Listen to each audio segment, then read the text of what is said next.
एक परिवार में 3 लड़कियां रहती थी, कमला, निर्मला, विमला। तीनों ही कामों में निपुण थी। कमला खेती देखती थी, निर्मला हिसाब किताब, विमला डंडा और अस्त्र चलाने में निपुण थी।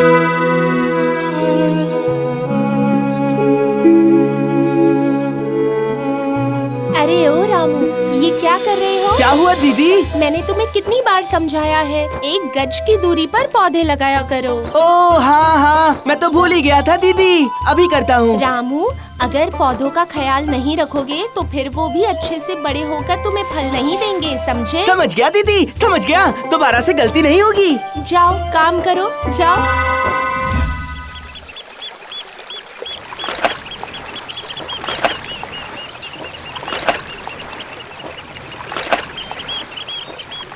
निर्मला दीदी, और कितनी नौका चलाऊं? यहाँ जाल फेंक दूं क्या? नहीं, यहाँ मछली नहीं मिलेगी। धारा बहुत तेज है, और गहराई में चलो। रुक जाओ। सुनो मछुआरे भैया, एक एक करके जाल फेंको।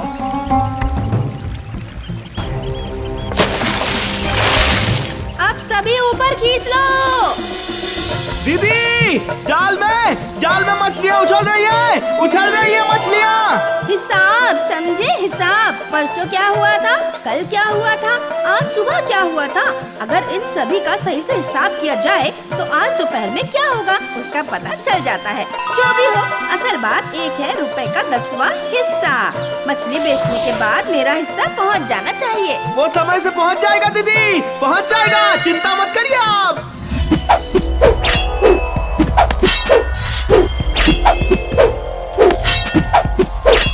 नहीं नवीन, नहीं, इस तरह नहीं, सीधा चलाओ, सीधा। हाँ, बिल्कुल ऐसे ही। आनंद, मुट्ठी मजबूती से बंद करो और आंखें सामने, बिल्कुल सीधे। दुश्मन की आंखों में आंखें डालकर देखो। अच्छा, हम लोग ये अस्त्र चलाना क्यों सीखते हैं? ताकि हम खुद की, दूसरों की और देश की रक्षा कर सके। बहुत बढ़िया। चलो फिर से शुरू करो। लेकिन अपने काम की वजह से तीनों बहनें बहुत बहस करती थी। हर एक को लगता था कि वो ही बड़ी है, इसलिए बीच बीच में उनके बीच झगड़ा हो जाता था। ये लीजिए आपका खाना। समझी भाग्यवान, मुझे अब किसी बात की चिंता नहीं है। हमारी तीनों बेटियां अपने अपने काम में बिल्कुल निपुण। लेकिन मुझे बहुत डर लगता है जी। क्यों भाग्यवान? वो लोग अपने काम को लेकर हमेशा झगड़ा करती हैं और कोई भी एक दूसरे के महत्व को स्वीकार ही नहीं करना चाहती। मुझे भी कभी कभी इस बात की चिंता होती रहती है। अगर मैं खेती नहीं करूंगी तो खाना नहीं मिलेगा। सारे गांव में किसान मुझ पर निर्भर करते हैं, खेती ही प्रधान है। अरे, अगर मैं सही से हिसाब नहीं करूंगी तो फिर क्या होगा, कभी सोचा भी है? मेरे हिसाब की वजह से ही 1 रुपया 100 रुपया बन जाता है। मेरे हिसाब की वजह से ही इस गांव में इतनी उन्नति है। इससे इनकार कर सकती हो क्या? आप लोग सिर्फ अपनी ही बातें कर रही हो। क्यों? तुम्हारे काम का क्या महत्व है? दिन भर या तो डंडा घुमाती हो या फिर तलवार चलाती रहती हो। मैं अस्त्र अपनी और अपने देश की रक्षा के लिए चलाती हूँ। एक दिन देखिएगा मेरी ये विद्या कितनी काम आएगी।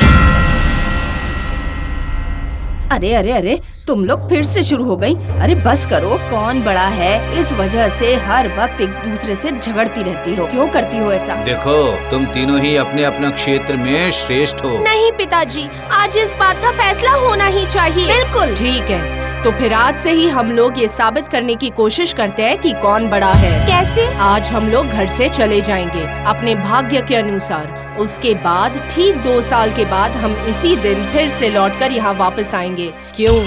सभी तैयार है? मैं तैयार हूँ। मैं तुम सभी को दिखा दूंगी कि कौन बड़ा है। मैं भी दिखा दूंगी। मैं दिखा दूंगी कि किसका महत्व ज्यादा है।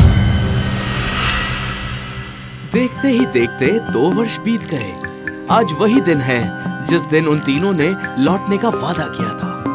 सुनो भाग्यवान, आज 2 वर्ष पूरे हो गए ना? हाँ, आज के दिन ही हमारी तीनों बेटियां चली गई थीं। वो तीनों क्या आज लौट कर आएंगी? पता नहीं हमारे पास इंतजार करने के अलावा और रास्ता ही क्या है। तीनों बहनें एक एक करके अपने घर लौट आती हैं।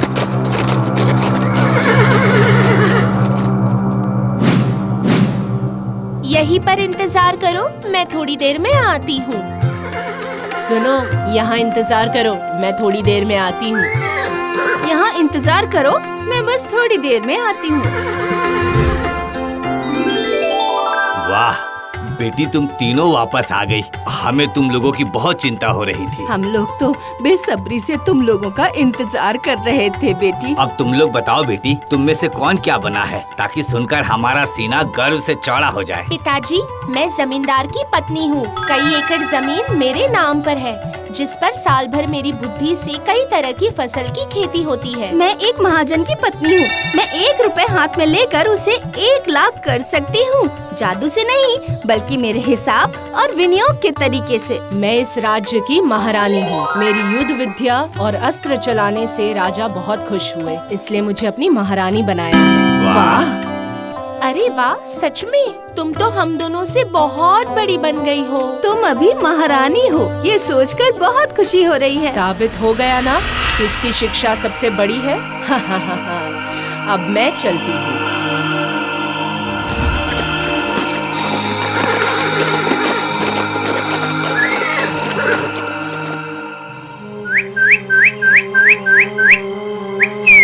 क्या खबर है मंत्री जी? महाराज, राज्य के लोगों को सुरक्षा प्रदान करने के लिए युद्ध करना बहुत जरूरी है। हाँ, तो फिर चिंता की क्या बात है? हमारे पास तो पर्याप्त सेना है। खासकर इस राज्य की रानी युद्ध में पारंगत है। आप बस युद्ध की तैयारी कीजिए मंत्री जी। जो आज्ञा महाराज। सिपाहियों, आगे बढ़ो। अपनी मातृभूमि को दुश्मनों से बचाने के लिए उन पर टूट पड़ो। दुश्मनों का नाश कर दो। आक्रमण करो।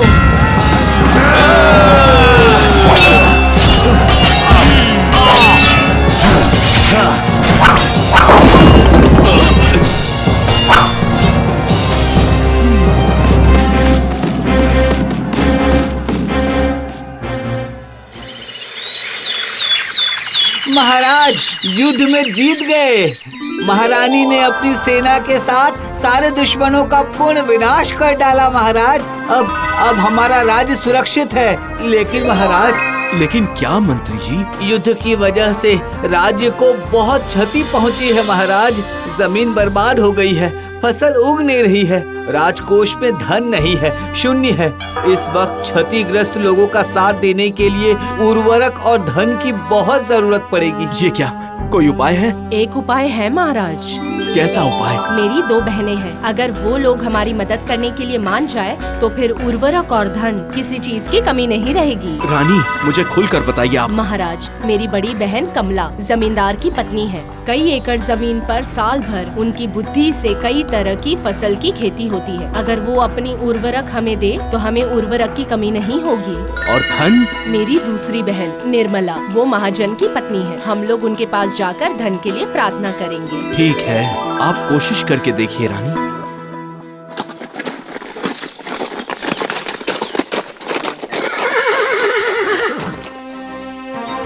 दीदी, घर पर हो?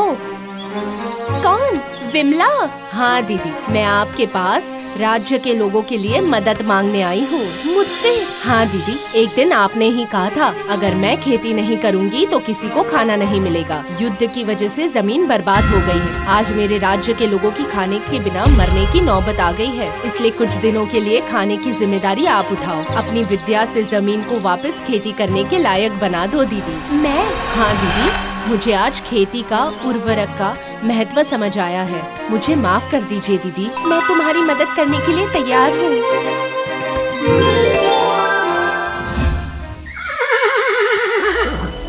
देखो दीदी, देखो, युद्ध की वजह से हमारे राज्य के बहुत घर टूट गए। इंसान दुखी है। उन्हें वापस घर बनाकर देने के लिए और उनकी सेवा करने के लिए राजकोष में धन नहीं। उनकी मदद करने के लिए मुझे धन की जरूरत है दीदी, और मैं धन की मदद मांगने के लिए आपके पास आई हूँ दीदी। मुझे निराश मत करना दीदी। लेकिन? कोई लेकिन नहीं दीदी।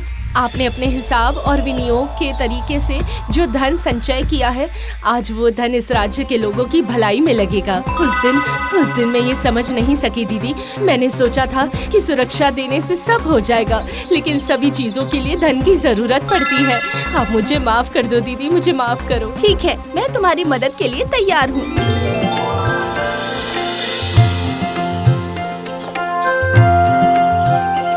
भाग्यवान, तुमने सुना? हमारी तीनों बेटियां एक साथ मिलकर राज्य के लिए, राज्य के लोगों के लिए काम कर रही है। अच्छा, आपको कैसे पता चला? अरे सभी आपस में बात कर रहे थे।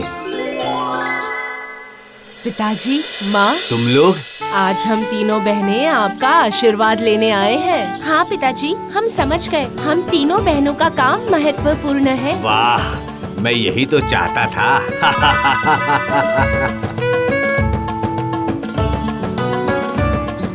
आशीर्वाद दीजिए पिताजी, ताकि हम तीनों बहनें एक साथ मिलकर इसी तरह से काम करते रहें।